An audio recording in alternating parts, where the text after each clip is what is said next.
पाकिस्तान के राष्ट्रपति आसिफ अली जरदारी ने 14 अगस्त को स्वतंत्रता दिवस के मौके पर हिंदुओं और भारत को लेकर एक ऐसा बयान दिया जिस पर अब सवाल उठ रहे हैं।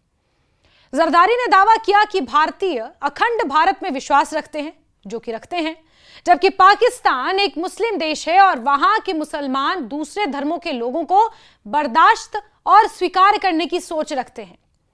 जैसे कि हम हमारे देश में वसुदेव कुटुंबकम की भावना के साथ चलते हैं, वैसे ही पाकिस्तान के राष्ट्रपति आसिफ अली जरदारी कहते हैं कि वहां पर जो अल्पसंख्यक हैं, हम उन्हें साथ लेकर नहीं चलते, हम उन्हें बर्दाश्त करते हैं। उन्होंने पाकिस्तान में हिंदुओं को धार्मिक स्वतंत्रता मिलने का दावा करते हुए कहा कि देश में करीब 3 से 4% हिंदू आबादी है और ये लोग भारत जाने के बजाय पाकिस्तान में रहना पसंद करेंगे। जरदारी का बर्दाश्त वाला बयान इसलिए भी चर्चा में है क्योंकि एक राष्ट्रपति द्वारा अपने ही देश के नागरिकों के संदर्भ में इस तरह के शब्दों का इस्तेमाल अल्पसंख्यकों की वास्तविक स्थिति पर सवाल खड़े करता है।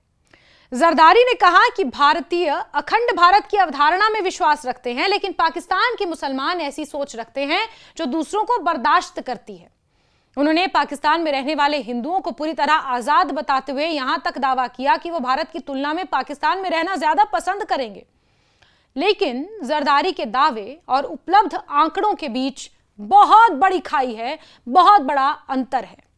पाकिस्तान की 2023 की आधिकारिक जनगणना के मुताबिक देश में हिंदू जाति की आबादी 38,67,729 और अनुसूचित जाति की आबादी 13,49,487 दर्ज की गई है।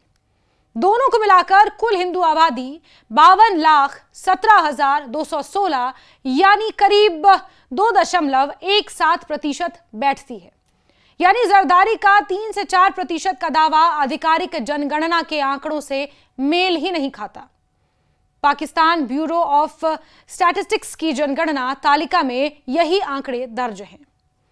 यहां सबसे बड़ा सवाल धार्मिक स्वतंत्रता के दावे पर उठता है। पाकिस्तान का संविधान अल्पसंख्यकों को धार्मिक अधिकारों की बात करता है, लेकिन देश में धार्मिक स्वतंत्रता को लेकर अंतर्राष्ट्रीय संस्थाएं लगातार चिंता जताती रही हैं। अमेरिकी अंतर्राष्ट्रीय धार्मिक स्वतंत्रता आयोग यानी USCIRF के मुताबिक पाकिस्तान में ईश निंदा कानूनों का इस्तेमाल धार्मिक स्वतंत्रता को सीमित करता है और हिंदू, ईसाई और सिख समुदायों से जुड़े लोगों के जबरन धर्मांतरण के मामले भी सामने आते रहे हैं। आयोग ने धार्मिक अल्पसंख्यकों के खिलाफ भीड़ की हिंसा और भेदभाव को लेकर भी गंभीर चिंता जाहिर की है। हिंदू समुदाय की स्थिति को लेकर सबसे ज्यादा चिंता सिंध प्रांत को लेकर सामने आती है, जहां पाकिस्तान की सबसे बड़ी हिंदू आबादी रहती है। 2023 की जनगणना के मुताबिक पाकिस्तान के कुल 52.17 लाख हिंदुओं में करीब 49.01 लाख सिंध में रहते हैं, यानी देश की लगभग 94% हिंदू आबादी सिंध में केंद्रित है। ऐसे में वहां होने वाली धार्मिक और सामाजिक घटनाओं का असर पाकिस्तान के हिंदू समुदाय की स्थिति को समझने में बेहद महत्वपूर्ण हो जाता है। पाकिस्तान से हिंदुओं के पलायन की खबरें भी कोई नई बात नहीं है। 2014 में पाकिस्तान के नेशनल असेंबली में तत्कालीन सांसद और पाकिस्तान हिंदू काउंसिल से जुड़े रमेश कुमार वांकवानी ने दावा किया था कि हर साल करीब 5,000 हिंदू पाकिस्तान से भारत और दूसरे देशों की ओर पलायन करते हैं। उन्होंने उस समय सिंध में धार्मिक पुस्तकों और हिंदू पूजा स्थलों को नुकसान पहुंचाने की घटनाओं का मुद्दा भी उठाया था और कहा था कि प्रभावशाली लोग हिंदू लड़कियों के जबरन धर्मांतरण में शामिल हैं। हालांकि 5,000 हिंदुओं के सालाना पलायन का आंकड़ा एक पुराना अनुमान है। इसे आज की स्थिति का सटीक वार्षिक आंकड़ा मानना उचित नहीं होगा। माइनॉरिटी राइट्स ग्रुप के अनुसार अलग अलग रिपोर्ट्स में हर साल 1200 से लेकर 5,000 तक हिंदुओं के पाकिस्तान छोड़ने के अनुमान सामने आए हैं और इनमें बड़ी संख्या सिंध प्रांत से बताई जाती है। पाकिस्तान के मानव अधिकार आयोग की 2024 की एक फैक्ट फाइंडिंग रिपोर्ट ने भी सिंध से हिंदुओं के पलायन को लगातार चिंता का विषय बताया है। जबरन धर्मांतरण का मुद्दा भी पाकिस्तान में अल्पसंख्यक समुदायों के लिए गंभीर चिंता बना हुआ है। USCIRF की 2026 की रिपोर्ट के मुताबिक 2025 के दौरान पाकिस्तान में हिंदू और ईसाई लड़कियों के जबरन धर्मांतरण और विवाह के मामले सामने आते रहे।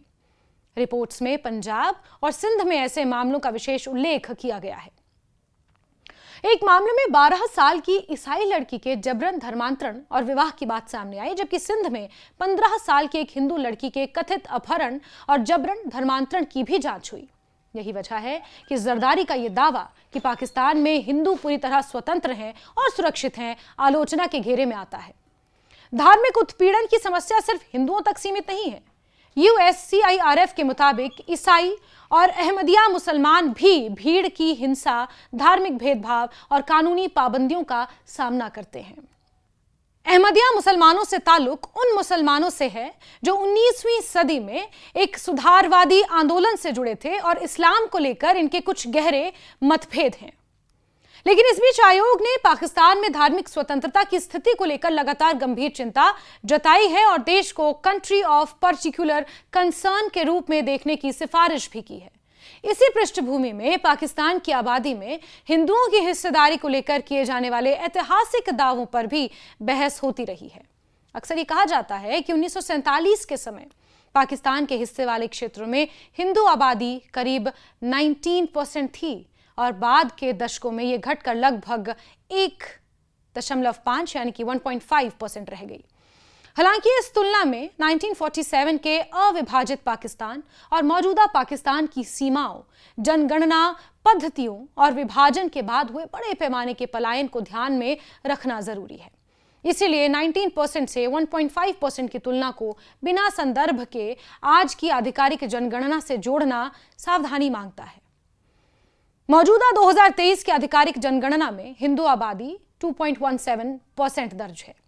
फिर भी सवाल अपनी जगह कायम है कि जिस देश में आज भी धार्मिक अल्पसंख्यकों के अधिकारों, जबरन धर्मांतरण, भीड़ की हिंसा, धार्मिक स्वतंत्रता को लेकर अंतर्राष्ट्रीय रिपोर्टें चिंता जता रही हों, वहां राष्ट्रपति का यह कहना कि हिंदुओं को केवल बर्दाश्त किया जा रहा है, आखिर किस मानसिकता को दिखाता है? अल्पसंख्यकों को बराबरी का नागरिक मानना और उन्हें सहन करना, इन दोनों बातों में जमीन आसमान का अंतर है। आसिफ अली जरदारी का बयान ऐसे समय में आया है जब पाकिस्तान खुद बलूचिस्तान में अस्थिरता, मानवाधिकारों को लेकर आलोचनाओं और आर्थिक चुनौतियों का सामना कर रहा है। ऐसे में आलोचकों का सवाल है कि पाकिस्तान के नेतृत्व को दूसरों पर टिप्पणी करने से पहले अपने देश की सामाजिक और धार्मिक स्थिति क्यों नहीं दिखती? उधर पाकिस्तान के प्रधानमंत्री शहबाज शरीफ ने स्वतंत्रता दिवस के मौके पर राष्ट्रीय एकता, शांति और आर्थिक विकास पर जोर दिया। उन्होंने कहा कि पाकिस्तान युद्ध नहीं चाहता, लेकिन इसे उसकी कमजोरी नहीं समझना चाहिए। उन्होंने सिंधु जल संधि को लेकर भारत पर निशाना साधते हुए पाकिस्तान के पानी की एक एक बूंद को रेड लाइन बताया।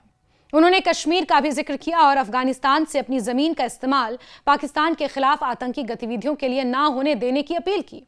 उन्होंने सऊदी अरब और तुर्की के साथ पाकिस्तान के त्रिपक्षीय रक्षा समझौते का भी उल्लेख किया। वहीं आसिफ अली जरदारी ने अपने स्वतंत्रता दिवस संदेश में पाकिस्तानी सेना की तारीफ की और field marshal general Asim Munir के नेतृत्व में पिछले साल भारत के साथ संघर्ष के दौरान पाकिस्तान द्वारा दिए गए कथित मुंहतोड़ जवाब का जिक्र किया। मई 2025 में पहलगाम आतंकी हमले के बाद भारत और पाकिस्तान के बीच तनाव चरम पर है।